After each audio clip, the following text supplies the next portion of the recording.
And I now give the floor to Ms. Miroslav Jenča. Madam President, on the evening of 21 June, the President of the United States announced that the US military conducted strikes against the Fordow, Natanz, and Isfahan nuclear facilities in Iran. Shortly thereafter, the Atomic Energy Organization of Iran confirmed that the attacks around the nuclear sites had taken place. Iranian state media indicated the 3 sites had been evacuated and the highly enriched uranium stockpile transferred in advance. Iran has said there were no immediate signs of radioactive contamination at the 3 locations following the strikes. The Crisis Management Bureau of COM, where Fordow is located, stated that the perimeter of the Fordow nuclear site had been targeted.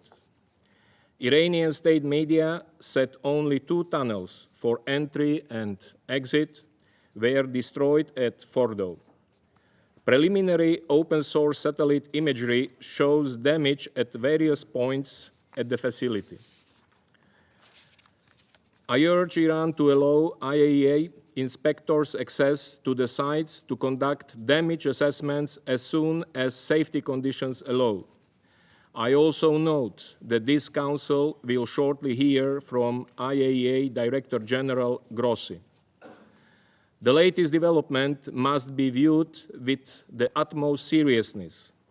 It marks a dangerous escalation in a conflict that has already devastated many lives in both countries, in a region on the edge.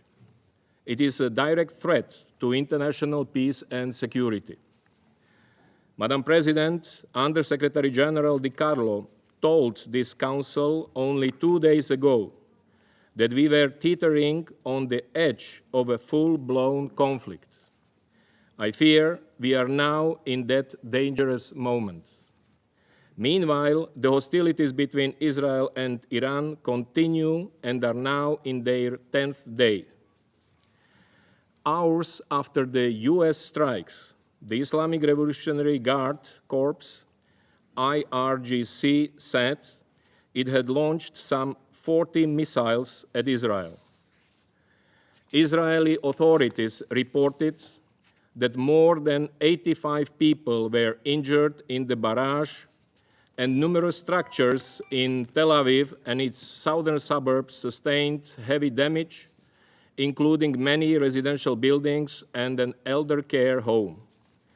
Israel also said it had launched a series of strikes against military targets in Iran, including in Tehran, Tabriz, and Yazd.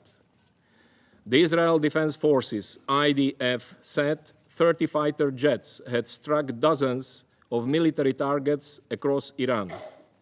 Iranian media reported several civilian fatalities, including children, and damage to homes and other civilian infrastructure. Earlier, on 21st June, Israel attacked for a second time since 13 June the Isfahan nuclear complex, hitting 6 buildings. According to Iran's Ministry of Health, as of 21st June, 430 people have been killed and more than 3,500 others injured due to Israeli strikes across Iran. Most have been civilians. According to Israeli authorities, 25 Israelis have been killed and 1,300 more have been injured since the beginning of exchanges with Iran. Madam President, the conflict risks engulfing the region in further instability and volatility.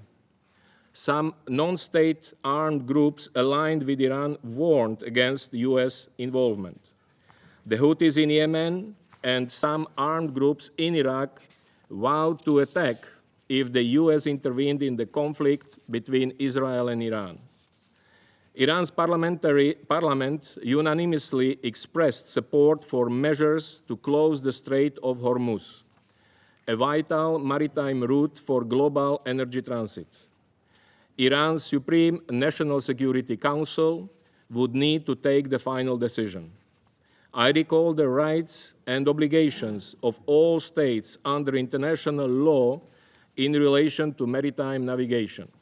Madam President, the Middle East cannot afford yet another violent conflict where civilians pay the price of military confrontations.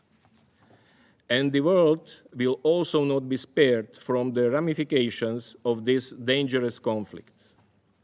I echo the Secretary General's call on member states and on the members of the Security Council to de-escalate and to uphold their obligations under the UN Charter, notably the obligation to settle their international disputes by peaceful means and other rules of international law. All states must live up to their nuclear commitments. All parties to the conflict must also comply with the relevant rules of international humanitarian law in the conduct of their military operations. There is no military solution to this conflict. We need diplomacy, de-escalation, and confidence building now. Thank you, Madam President. Subscribe to One India and never miss an update. Download the One India app now.